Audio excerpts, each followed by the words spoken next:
school. So student, we have already done the syllabus. Now with the revision part, we are just going to start. In the previous video, I've just told you about the poem and the other exercise up to 12 false. So today I'm just going to start the question answer of this question. So I'm just explaining you students. So let us start. See the question answer of the following question. First question देखिए, when does the balloon man come? Balloon man किस time आता था? तो इसका answer क्या है? During market days. तो आपको कैसे लिखना? How you have to write the answer? The balloon man comes in the market during the market days. Now see the question number 2. What does he hold in his hand? वो अपने हाथों में क्या hold करता था, क्या लिए होता था? तो इसका क्या है? A lovely bunch of balloon. उसके हाथों में क्या होता था? He used to hold the lovely bunch of balloons in his hand. Now see the question number 3. What does he never think of? वो किसके बारे में कभी भी नहीं सोचता था? तो किसके बारे में नहीं सोचता था? To have lunch. He never think of to have lunch. तो इसका आंसर ये आएगा. Now see the fourth question. What happens when there is a strong wind? जब तेज हवा चलती थी तो क्या होता था? The balloon man turn the strings of balloon. इसका मतलब है when the strong winds come, the balloon man used to string the strings of balloon. वो बैलून को जो है रस्सी से टांग के रखता था. What does the poet think will happen someday? कब क्या हो सकता है, क्या सोचता था जो है पोएट? तो उसका क्या आएगा? Someday the balloon man let the balloon go in the sky. इसका मतलब क्या है कि sometime poet think that the balloon man will leave the balloon on the sky. यानी कि हवा में जब चलता है तो वो बैलून को जो है छोड़ देगा. Now see the write the antonyms of the following. अब ये antonyms है आपके, इसमें मैंने आपको इसमें करके बताया हुआ है. So see कॉलम ए में always का आएगा never या seldom. अब lovely का क्या है? ugly. और इसका हिंडियर्स तो sunny. sunny का है dull और shady. और shining का आ जाएगा आपका glowing. और टक का आपका आ जाएगा खुश या full heart. So student, now your first chapter is completed. So now we will switch on to the next chapter. So student, let's start the second chapter. The name of the chapter is the little friend, यानी कि छोटा दोस्त. So I would like to tell you the short story of this. So student, now today we are just going to then start the next chapter. The name of the chapter is the little friend, यानी कि छोटा दोस्त. So इस chapter में आपको एक छोटे person जो होता है उसको भी हमें नेग्लेक्ट नहीं करना चाहिए, ये चीज बताया गया है. So देखिए, should we neglect someone only because of his small size? No, we should not do so, as small things can also be useful and helpful. तो इसमें क्या बताया गया है कि कोई भी छोटी चीज हो तो हमें उसे नेग्लेक्ट नहीं करना चाहिए. अगर हम उसे नेग्लेक्ट करते हैं तो ये नहीं समझना चाहिए कि अगर उनकी साइज छोटी है तो वो जो है वो कोई यूजफुल नहीं है. तो इसी तरह से इस जो चैप्टर में एक एलिफेंट और एक स्नेल, इन दो की स्टोरी बताई गई कि how the snail being a very short simple and small creature, how he had the big creature like elephant. उसने एलिफेंट को भी कैसे हेल्प की.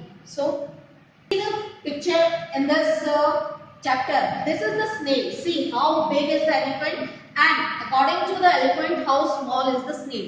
अब इसने जो है elephant को कैसे जो है help की. So when the elephant was come towards the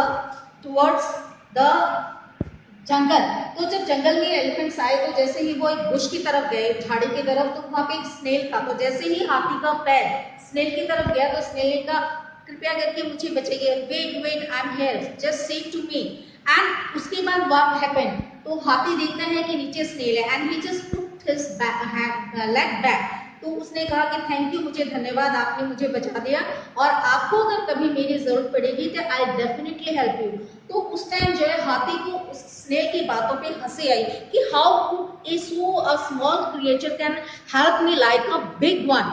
तो उसकी बातों पे हंसी आके स्माइल करके वो जो है स्नेल की बातों को इग्नोर करके हाथी they just move on forward.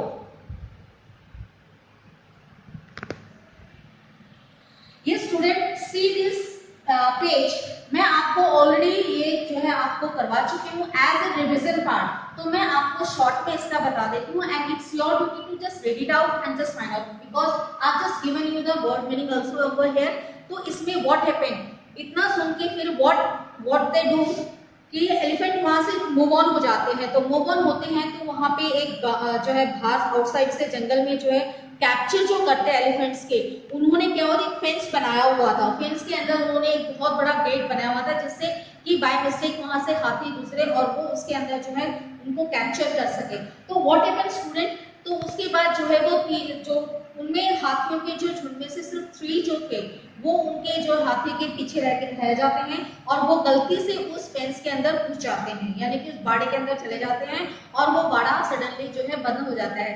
तो उस time what happened at that time कि जो स्नेल होता है when they were just shouting, elephant जब शाउट कर रहे थे, चिंगाड़ रहे थे, जोरों से बुला रहे थे अपने जो है साथियों को कि शायद वो उनकी आवाज सुन सके और वो जो है उनकी हेल्प के लिए आ सके, बट ऑल इन वेंट्स बेकर था। What happened, they had just gone far away from the this reach of the elephants. Yes, so student, what happened then? Now suddenly when they were just shouting loudly, elephant जब चिल्ला रहे थे तो उन elephants की आवाज जो है वो स्नेल ने सुनी जिसको कि हाथी ने बचा दिया था। तो वो क्या करता है, ही जस्ट ट्रेन को बाड़े के ऊपर जाके पहुंच जाता है, धीरे धीरे रेंगता ऊपर पहुंच जाता है और जो हाथी के सामने जब उसका फेस टू फेस होता है तब उससे कहता है कि व्हाट हैड हैपेंड, मैं आपकी कोई मदद कर सकता हूँ। तब जो है हाथी उससे कहता है कि व्हाट डिड एलिफेंट सेड कि you really can help me, क्या तुम वास्तव में मेरी हेल्प करना चाहते हो? तो बोले तुम कैसे हेल्प करोगे, मेरे दोस्त तो बहुत दूर चले गए होंगे। तो उससे क्या है कि वो उसको सांत्वना देता है, कहता है कि I will try my level best to reach with them and I will give you a message to them that you need the help. तो इस तरह से वो स्नेल क्या कहता है कि उस हाथी को कहता है कि उसको सांत्वना देता है कि हाँ मैं आपकी हेल्प जरूर करूंगा, मैं मानता हूँ कि मैं छोटा हूँ और मैं इतनी जल्दी नहीं चल पाता, लेकिन मैं दिन रात जाग करके आपकी झुंड के पास पहुंच के I will just give your message to your friends and they will come here to help you. Yes student, now see the picture. अब वो स्नेल क्या कहता है कि मैं जाके तुम्हें मैसेज दूंगा। तो स्नेल जो है विदाउट स्टॉपिंग, बिना रुके, बिना दिन रात जा करके वो जो है वहां पहुंच के हाथी के झुंड के पास। तो फिर देखता है कि झुंड आने आ रहा है तो ऊपर एक रो होता है तो उसके ऊपर चढ़ करके देखता है। जैसे ही उनका झुंड का रेडर आता है तो उसको होता है wait wait wait I have an message for you. तो हाथी सोचता है कहां से आवाज है, देखता है कि उसको एक ऊपर जो है टहनी पर लटक रहा है स्नेल और उससे वो स्नेल यहाँ पे देखिए तो उसमें जो उसको बताता है तो उसे कहता है कि आई have an message for you. तो कहता है कि यस व्हाट मैसेज। तो कहता है कि तुम्हारी फ्रेंड जो है पीछे रह गए हैं और वो जो है ना क्या कहते हैं अटक गए हैं, उनको जो है आपको हेल्प के लिए उन्होंने बुलाया है। तो वो हाथी जो उसका लीडर जो होता है वो क्या कहता है, लीडर ये कहता है कि ठीक है हम चलते हैं, लेकिन हमें पता कैसे चलेगा कि वेयर आर दे। तो स्नेल कहता है I will help you in that case. तो हाथी जो होता है उनका एलिफेंट्स का जो लीडर होता है he said you come and just stop and just have a seat on my head. तो वो उसके सर पे जो है स्नेल रुक जाता है और यहाँ देखिए आप हाथी को जो है यहाँ पे लेकर के जहाँ पे ये 3 हाथी की जो है उसके फैमिली मेंबर्स जो फंसे हुए होते हैं बाड़े के अंदर देखिए इसमें फंसे हुए हैं और यहाँ पे वो स्नेल जो है उनके झुंड को लेकर के आ जाता है। तो उसमें क्या है कि जोर से चिल्ला करके वो जो फेंस को जो है तोड़ने की कोशिश करते हैं and at last they succeed in this there hard working. के बाद वो जो सक्सेस हो जाते हैं और सक्सेस के बाद जो है उन तीनों जो है हाथियों को वो निकाल लेते हैं क्योंकि वो हाथी का पूरा झुंड था, इसलिए जो हाथी पकड़ने वाले जो लोग थे they were scared of this elephants and they just run away।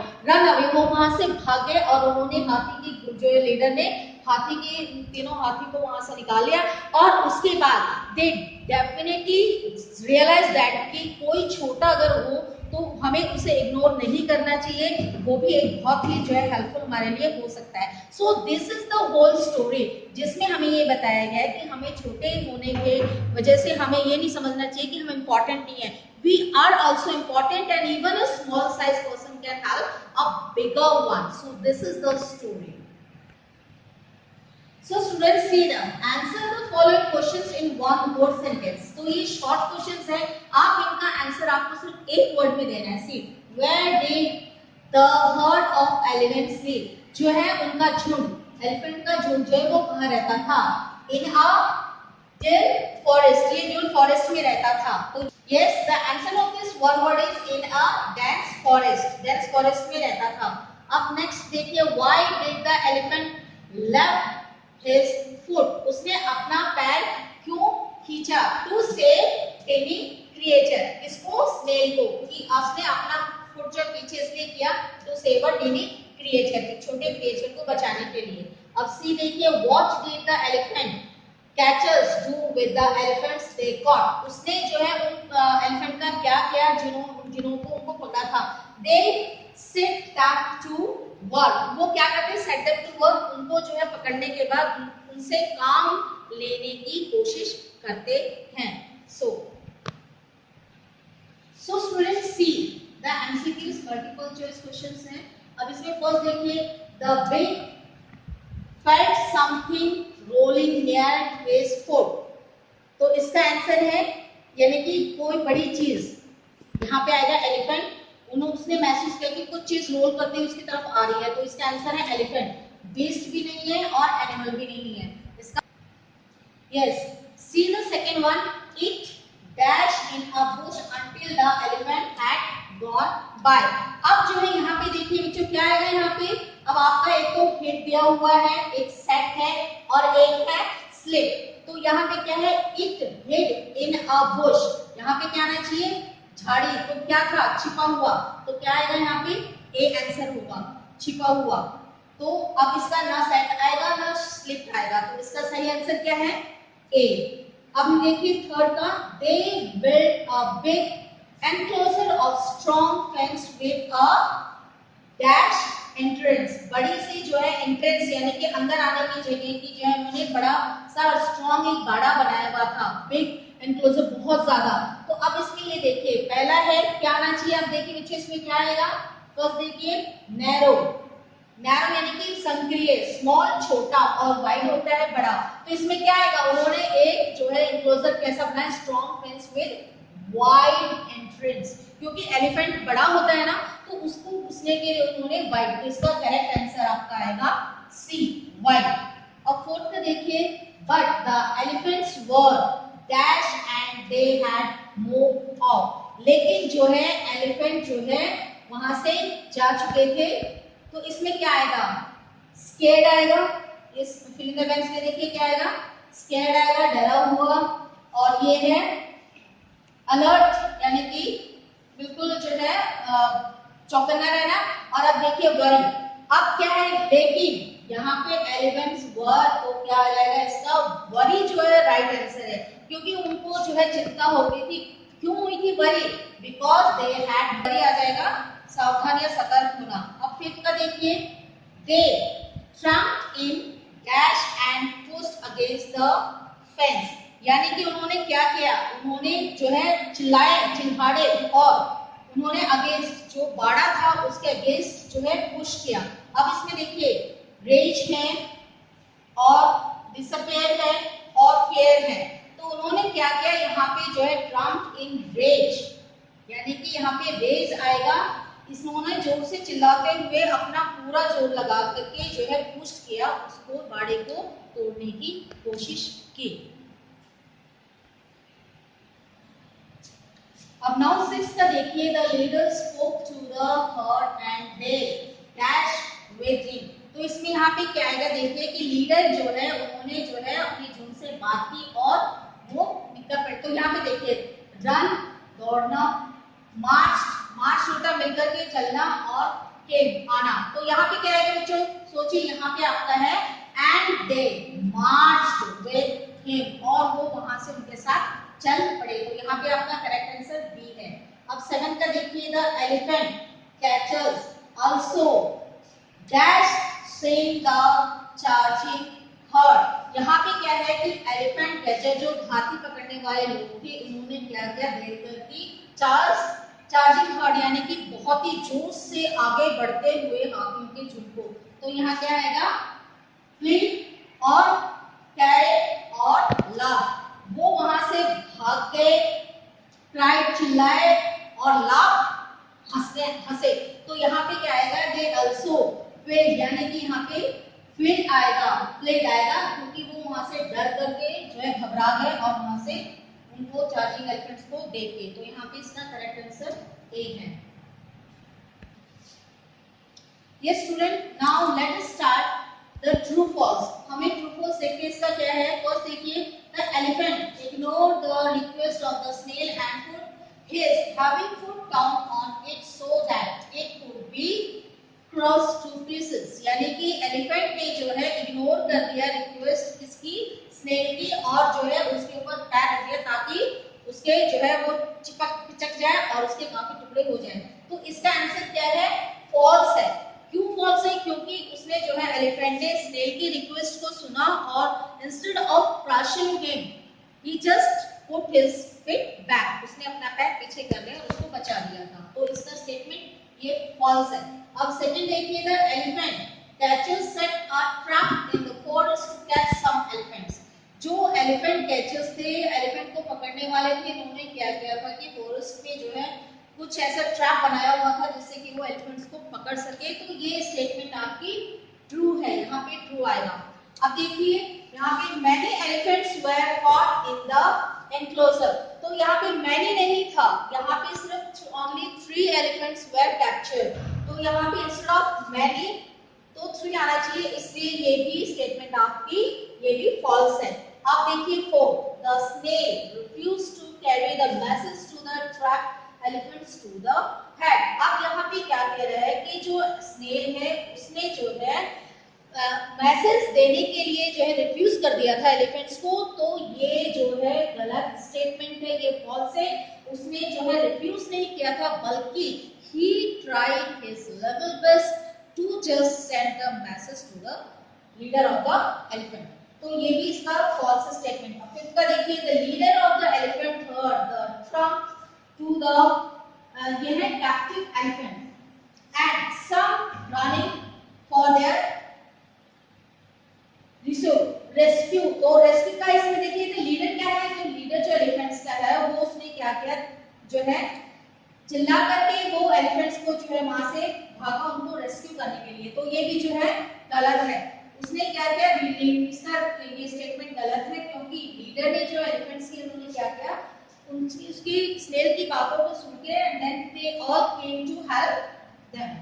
तो अब देखिए sixth, the snail was afraid of birds. जो स्नेल जो है वो बर्ड से डरता था। तो ये इसका जो स्टेटमेंट सही है, क्योंकि ये वर्डिंग आपको कहां पे पता चलती है, जब जो है स्नेल उसकी हेल्प के लिए एलिफेंट्स की हेल्प के लिए चलता है, तो वहां पे उसको जब बर्ड्स उसके ऊपर से फ्लाई करती है तो उनसे जो है वो बचने के लिए जो बुशेस में छुपा हुआ जो है वो उस झुंड के पास पहुंचा। इसका है हु सेड टू हूम। ये आपको वर्ड्स जो दिए हुए, ये वर्ड्स किसने किसको कहे। फर्स्ट देखिए, प्लीज हैव मर्सी ऑन मी। ये वर्ड किसने कहा था, सेड टू। कहा किसको गया है, एलिफेंट को, और किसने कहा है, ये स्नेल ने। Snail said to elephant please have mercy on me. अब नेक्स्ट देखिए, I wish I am be able to help you one day. मैं विश करता हूं कि मैं भी आपकी एक दिन सहायता कर सकूंगा। तो ये वर्ड किसने कहे, स्नेल ने कहे। अब किसको कहे हैं, एलिफेंट को। Said to elephant, said by the snail. Now see the third one. How could a creature like you ever do anything for me? तुम जैसा एक छोटा मामूली क्रिएचर मेरी हेल्प कैसे कर सकता है। ये वर्ड्स किसके थे, ये है said to the snail, said by elephant। यानी कि एलिफेंट ने जो है स्नेल को ये चीज कही थी। Now see the fourth one. But we do not know where we are. अब ये वर्ड्स जो है एलिफेंट ने कहे हैं स्नेल को, कि देखिए said to the snail and by elephant, क्योंकि वो नहीं जानते थे कि कहां पहुंचे हैं उसके साथी। अब इसका देखिए, व्हाट इज इट, ये क्या है। सेड टू कहा गया है ये स्नेल के लिए, और किसने कहा है, एलिफेंट के लिए, एलिफेंट ने कहा है। Now sixth, when I trump once charge with me. जब मैं एक बार चिंगाड़ू चलाऊं तो आप सभी जो है उसके साथ एक साथ जोर लगाइएगा। तो ये वर्ड्स किसने कहा है, एलिफेंट्स ने कहा है। लीडर को कहा है कि हम एक बार चलाते हैं तो साथ ही साथ मिलकर के जोर लगाएंगे तो वो बड़ा टूट जाएगा। तो ये वर्डिंग उसकी की है एलिफेंट के लीडर्स की। अब 7 का देखिए, you are my little friend, तुम मेरे छोटे दोस्त हो। तो ये सेड टू कहा गया है स्नेल को और सेड बाय एलिफेंट, एलिफेंट ने स्नेल को ये चीज कही है। ये स्टूडेंट, अब आपको क्या करना है, choose the correct word and complete the sentences. ये जो वर्ड्स दिए हुए हैं इनमें से आपको करेक्ट यहाँ पे क्या आएगा वो देखना है। अब देखिए, long long ago there lived a herd of the elephants in the dense forest. तो यहाँ पे जो है हर्ड सुनना, हर्ड आ जाएगा, नहीं लगता है तो बनता है तो ये शुरू हो जाएगा। तो यहाँ पे करेक्ट आंसर क्या है, हर्ड आएगा। तो ये है एलिफेंट्स की झुंड के बारे में बताया गया ना। टू देखिए, the big beast felt something rolling near his foot। तो यहाँ पे एक बड़ा बीस्ट, यहाँ पे बीस्ट इसका करेक्ट आंसर है, जो कि बीस्ट यहाँ पे किसको बताया गया, एलिफेंट को, जो something rolling near his foot, कुछ चीज उसके तरफ दौड़ता हुआ, रेंगता हुआ आ रहा है। सेकंड में देखिए, द बिग बीस्ट और बेस्ट। तो बीस्ट यहाँ पे क्रिएचर के लिए यूज हुआ है और बेस्ट होता है आपका बेस्ट होता है अच्छा। तो यहाँ पे क्या आएगा, बिग बेस्ट आएगा, फेल्ट, बड़े जो है बीस्ट ने, जानवर ने ये महसूस किया कि कुछ चीज उसकी तरफ रोल होती हुई आ रही है। अब थर्ड का देखिए, आफ्टर सम डैश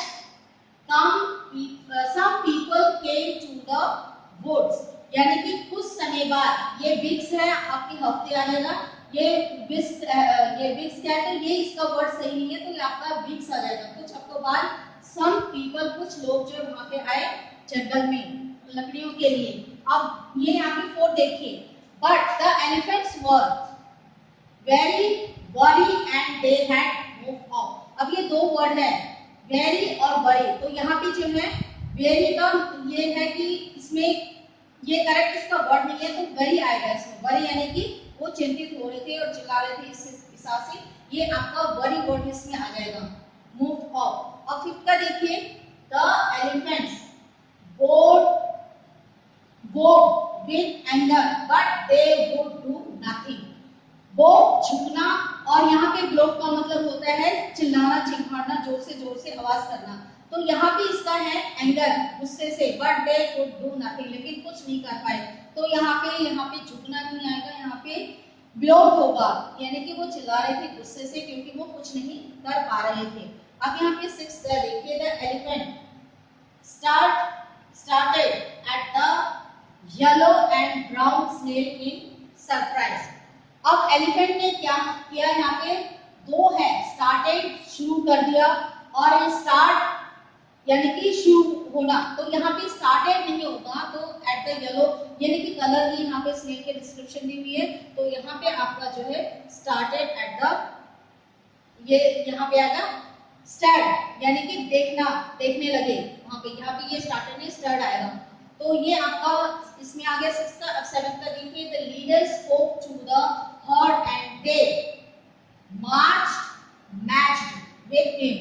यहाँ पे दो, ये मार्च का मतलब होता है चलना और मैच का मतलब होता है किसी चीज की दोनों की तुलना करना। तो यहाँ पे क्या है कि लीडर जो है उसने जो है झुंड से बात की, और यहाँ पे राइट इसका क्या आएगा, मार्च, ये मैच नहीं आएगा, मार्च आएगा। तो मार्च जो है इसका सही है। तो उन्होंने जो है बात करके अपने झुंड के साथ हाथी के जो लीडर थे वो वहां से फिर मार्च कर गए उनको बचाने के लिए। हाथी के बाकी जो 3 लोग थे जो वहां पे हाथी फंस गए थे।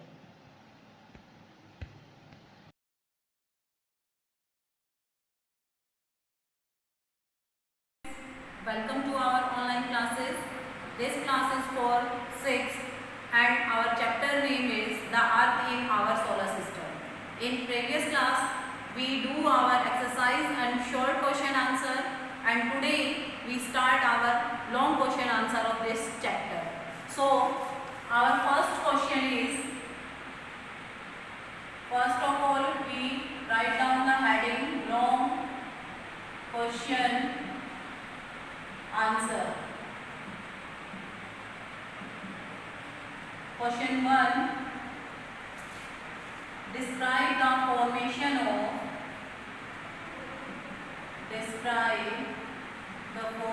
formation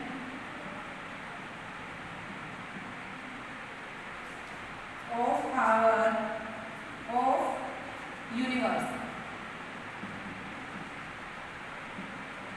कि हमारा यूनिवर्स कैसे बना, इस चीज के बारे में हमें बताना है। तो आंसर है the universe begin as very hot, small and dense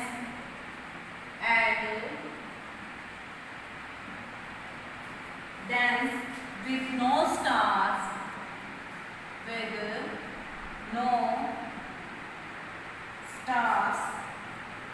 atoms form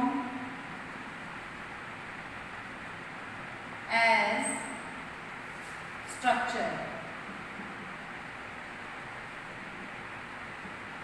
कि जो पहले हमारा अर्थ बनना स्टार्ट हुआ तो वो बहुत गर्म था, छोटा था, घना था, और ना तो उसके अंदर स्टार्स थे, ना उसके अंदर कोई अणु थे, और ना ही उसका कोई स्ट्रक्चर था, उसका कोई आकार था।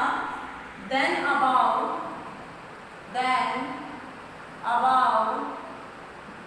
14 billion years ago,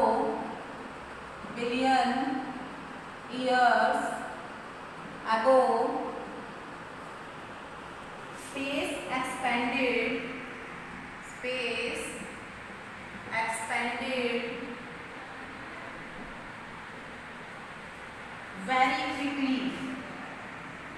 very quickly,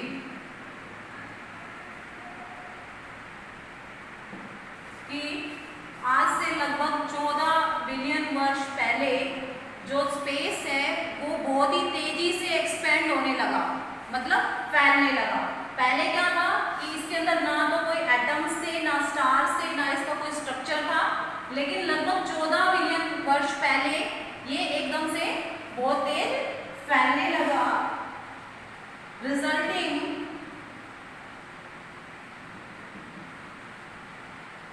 in the formation of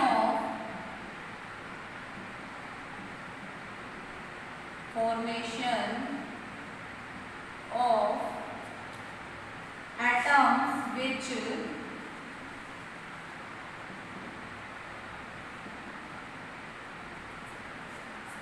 eventually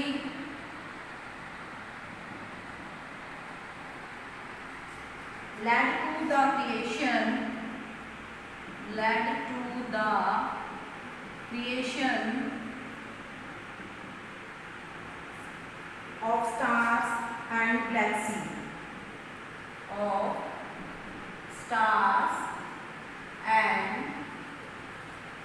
galaxies,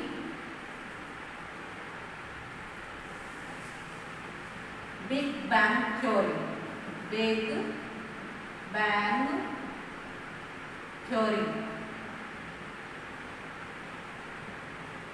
कि जब अपने स्पेस का प्रसार होने लगा तो उसके बाद क्या रिजल्ट निकल के आया कि एटम्स बनने स्टार्ट हो गए, और इससे स्टार्स बने, और जो अपनी गैलेक्सीज हैं वो बनी, जो स्टार्स का एक ह्यूज कलेक्शन है जिसको हम गैलेक्सी बोलते हैं, वो गैलेक्सी बनी।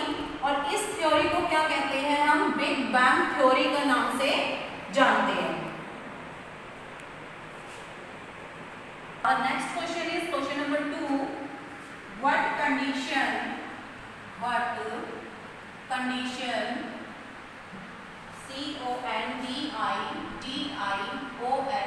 conditions make life possible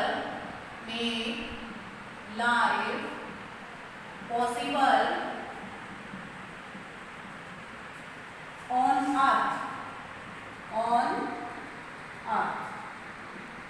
कि ऐसी कौन सी कंडीशंस हैं, ऐसी कौन सी परिस्थितियां हैं जिन्होंने अर्थ के ऊपर जीवन को संभव बनाया है, क्योंकि हमारा अर्थ ही एकमात्र ऐसा प्लेनेट है जिसके ऊपर मानव जीवन संभव है। आंसर फेवरेबल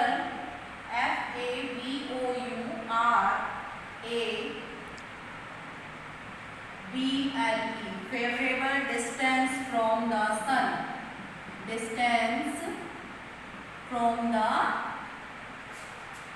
sun, कि जो अपनी अर्थ है उसका एक फेवरेबल का मतलब है एक उचित डिस्टेंस है, एक मतलब फेवर करता है, उसको सपोर्ट करता है ये डिस्टेंस, ताकि अपनी अर्थ के ऊपर जीवन संभव हो सके। तो ये था आपका first point. Second point is presence of oxygen, OXYGEN, oxygen, जिसको हम O2 भी बोलते हैं, और इसकी जो मात्रा है वो है 21%। 78% क्या है, नाइट्रोजन है, और 21% ऑक्सीजन है, और 1% अदर गैसेज है। थर्ड है presence of atmosphere, presence of atmosphere, ATMOSPHERE, कि अपनी जो अर्थ है उसके चारों तरफ एयर का एक ब्लैंकेट है जिसको हम एटमॉस्फेयर बोलते हैं, वो भी लाइफ के लिए इम्पोर्टेंट है। उसके बाद फोर्थ है presence of water, presence of water, कि अपनी जो अर्थ है उसके ऊपर पानी भी उपलब्ध है, और इसी के कारण जो अपनी अर्थ है उसको क्या कहते हैं, ब्लू प्लैनेट कहते हैं, ब्लू प्लैनेट कहते हैं। और जो अपनी अर्थ के ऊपर पानी है वो 71% है, और जो लैंड है वो 29% है। Okay students, now our third question is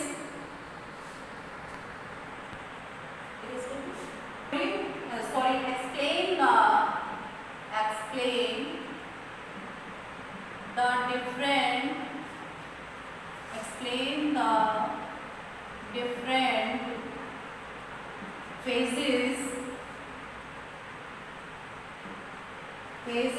of the moon,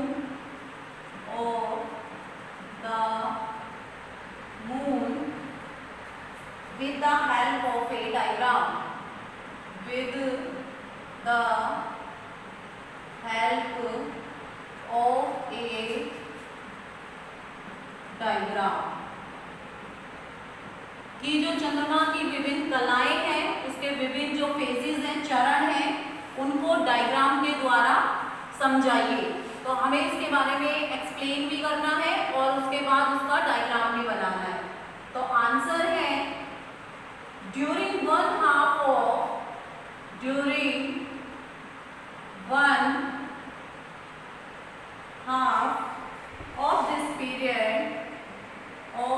this period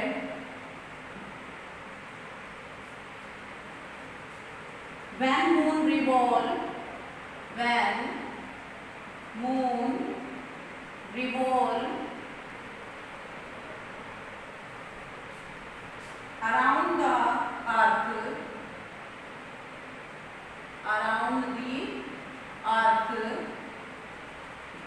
कि ये कौन सा टाइम है, during one half of this period, ये कौन सा टाइम है कि जब मून चंद्रमा का चक्कर लगा रहा होता है, तो वो 28 डेज में लगाता है, जिसमें से 14 डेज वो बढ़ता है और 14 डेज वो कम होता है। तो ये 2 फेजेस है जिसको हम अभी एक्सप्लेन कर रहे हैं। The moon appears to grow, the moon appears to grow, it is called waxing period,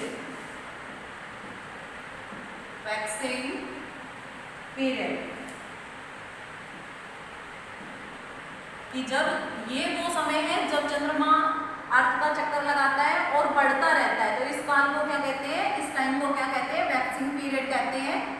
second है on the other hand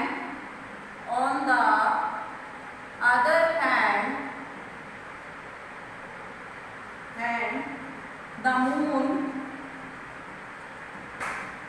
shrinks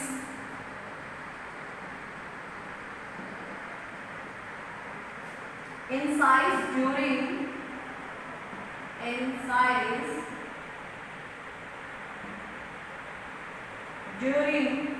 the other half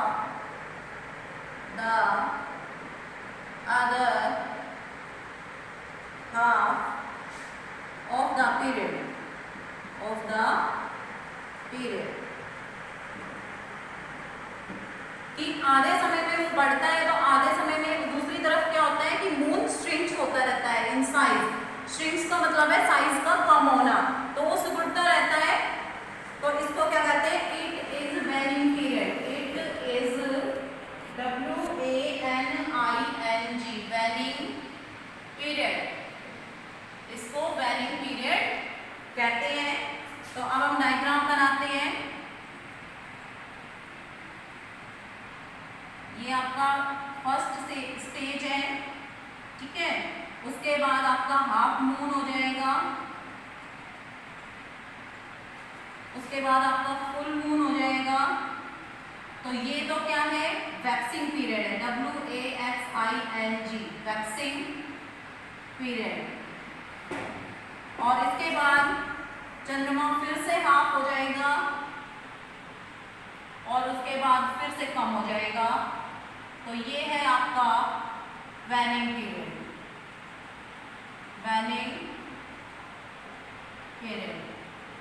students, ये डायग्राम आपकी बुक में भी है, आप वहां से भी बनाने के लिए हेल्प ले सकते हैं।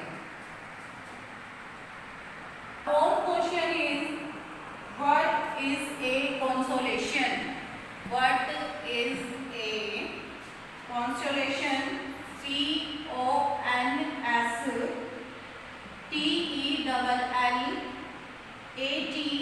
CONSTELLATION। Consolation.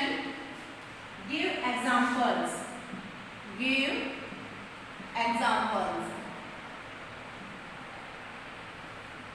कि कॉन्सोलेशन क्या होता है और फिर उसके एग्जाम्पल्स भी देने हैं कॉन्सोलेशन के। तो आंसर है consolation are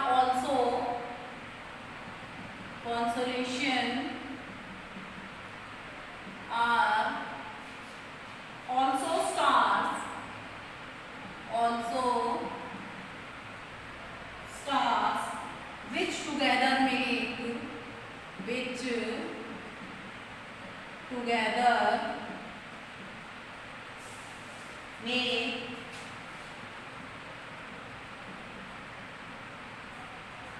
recognizable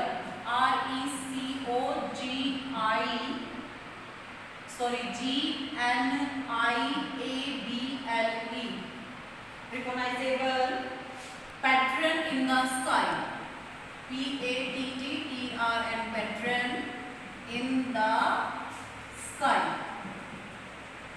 कि कॉन्सोलेशन क्या होता है कि वो स्टार्स ही होते हैं जो एक मतलब रिकॉग्नाइजेबल, जिसको हम पहचान सके, जिसको हम एक ऐसा पैटर्न होता है जिसको हम पहचान सकते हैं। जैसे कि आपने आकाश में देखा होगा 3 स्टार्स बने हुए होते हैं एक लाइन में, ठीक है, या 7 स्टार्स बने हुए होते हैं जिसको उर्सा मेजर उर्सा माइनर बोलते हैं। दोनों ही 7 स्टार्स की एक डायग्राम होता है।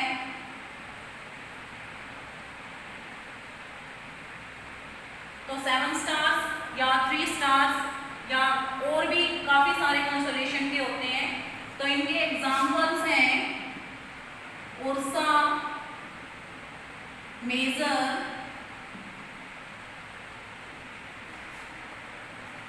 Ursa Minor,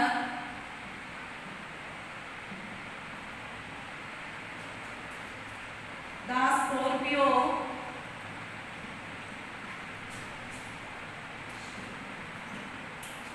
the scorpion.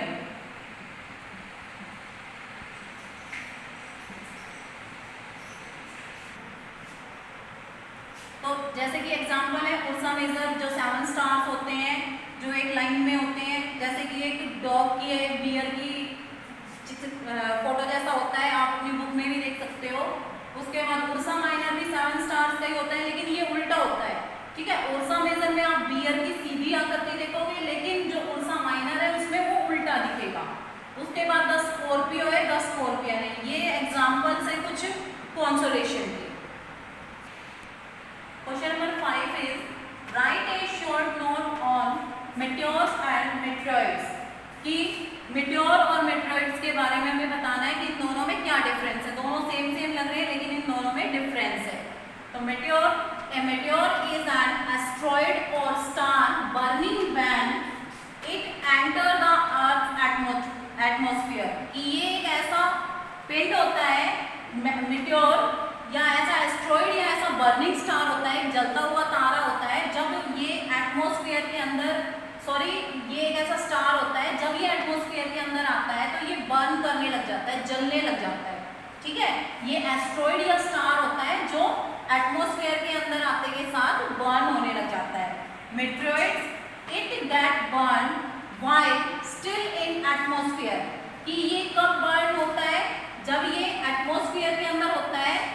There are some rock not burn completely. लेकिन मेटेओर ही जब आगे आके मेटेओर का कुछ हिस्सा बच जाता है, एक रॉक जो पूरी तरीके से नहीं जल पाती है तो उसका कुछ हिस्सा बच जाता है, उसी को मेटेरॉइड्स कहते हैं। ठीक है, दोनों में क्या डिफरेंस है कि मेटेओर एक ऐसा स्टार या एस्ट्रॉइड है जो एटमॉस्फेयर में आते के साथ जल जाता है, लेकिन मेटेओर का जब कुछ भाग, कुछ ऐसा चट्टानी टुकड़ा बच जाता है जो जल नहीं पाता, उसी को मेटेरॉइड्स कहते हैं। So students, today we complete our 5 question answer, long question answer. So write all these questions in your SST notebook.